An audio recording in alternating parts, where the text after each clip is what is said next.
வணக்கம். நான் டாக்டர் பர்வதராணி. நம்ம முட்டம் கேஎம்எம்சி மெடிக்கல் காலேஜ் ஹாஸ்பிட்டலில் நுரையீரல் நோய் பிரிவில் டாக்டராக இருக்கேன். இன்னைக்கு வேர்ல்டு சிஓபிடி டே. சிஓபிடினா கிரானிக் obstructive பல்மனரி டிசீஸ், அதாவது நாள்பட்ட மூச்சுக்குழாய் அடைப்பு நோய். ஒவ்வொரு வருஷமும் நவம்பர் மாதம் 3வது வியாழக்கிழமை வேர்ல்டு சிஓபிடி டேயாக கொண்டாடப்படுது.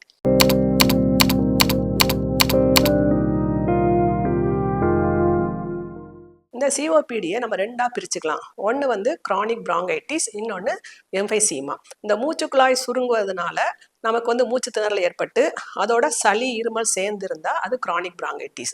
அதுவே நம்முடைய நுரையீரலில் உள்ள அல்வியோலை என சொல்லப்படுகிற அந்த காற்று பைகள் சுருங்கி விரியும் தன்மையை இழந்து அந்த காற்று பைகள் ஒன்றோடு ஒன்று சேர்ந்து பெரிதாகி எப்பொழுதும் விரிவடைந்த நிலையில இருக்கிறதுனால கேஸ் எக்ஸ்சேஞ்ச் ஒழுங்காக நடக்காம நமக்கு தேவையான ஆக்சிஜன் டிஷ்யூக்களுக்கு கிடைக்காததுனால ஒரு மூச்சு திணறல் ஏற்படுது. ஸோ அதை நம்ம எம்பைசீமான்னு சொல்றோம். இந்த கிரானிக் பிராங்கைட்டிஸ் எம்பைசீமா யாருக்கெல்லாம் வரும்னு பார்க்கலாம். இந்த கிரானிக் பிராங்கைட்டிஸ் வரதுக்கு முதல் காரணம் ஸ்மோக்கிங். இந்த ஸ்மோக்கர்ஸ் புகைப்பிடிப்பதனால அவங்களுக்கு அந்த மூச்சுக்குழாயில் உள்ள மியூக்கஸ் லைனிங் டேமேஜ் ஆகுது. அது மட்டும் இல்லாமல் பாசிவ் ஸ்மோக்கர்னு சொல்லப்படுகிற அந்த ஸ்மோக்கர்ஸ் பக்கத்தில் சுற்றி இருக்கிற அவங்க மனைவி, குழந்தைகள், பெற்றோர்கள் மற்றும் நண்பர்கள் அவங்களும் இந்த புகையை சுவாசிப்பதனால அவங்களுக்கும் இந்த மூச்சுக்குழாய் டேமேஜ் ஆகுது.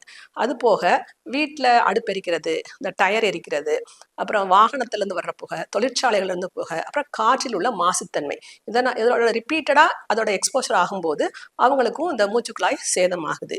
இது போக மரபணு காரணங்களாகவும் வரலாம். இதை தொடர்ந்து அந்த சில என்சைம் டெஃபிஷியன்சி இருந்தாலும் இந்த மூச்சுக்குழாய் டேமேஜ் ஆகுது. ஸோ இந்த மாதிரி மூச்சுக்குழாய் டேமேஜ் ஆகும்போது அவங்களுக்கு செக்ரேஷன் அதிகமாகி எப்பொழுதும் ஒரு இருமல், சளி, மூச்சுத்திணறல் இது தொடர்ந்து இருந்துகிட்டே இருக்கும். அந்த மாதிரி இருக்கும்போது அவங்க உடனே டாக்டர் அணுகி அதுக்கான மருந்துகளையும் அந்த இன்ஹேலங்கிற மருந்தையும் யூஸ் பண்ணும் பொழுது அவங்களுக்கு இந்த நோய் கொஞ்சம் குணமாகுது. ஆனால் இது வந்து நோய் கிருமிகளினால் ஏற்படக்கூடிய தொற்று நோய் அல்ல. ரெண்டாவது, இது ஸ்லோவாக மோசமாகி கொண்டே இருக்கக்கூடிய ஒரு ப்ரொக்ரெசிவ் டிசீஸ் ஆகும்.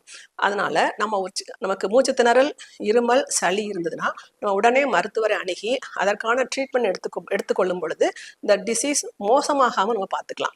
ஏன்னா இதை கம்ப்ளீட்டாக நம்ம குணப்படுத்த முடியாது.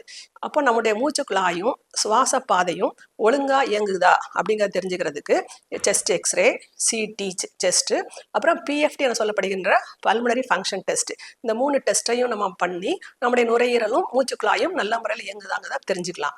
இந்த CT chest, x ray chest, PFT test எல்லாம் மற்றும் அதுக்கு தேவையான மருந்துகள் அனைத்தும் நம்முடைய கேஎம்எம்சி ஹாஸ்பிட்டலில் கிடைக்குது. ஸோ இந்த நோய் இருக்கிறவங்க இந்த வாய்ப்பை பயன்படுத்தி கொண்டு நம்முடைய நுரையீரலை பாதுகாத்து கொள்ளலாம். ஸோ ஆரோக்கியமான நுரையீரல், ஆரோக்கியமான வாழ்க்கை. நுரையீரலை பாதுகாப்போம், ஆரோக்கியமான வாழ்க்கை வாழ்வோம். நன்றி, வணக்கம்.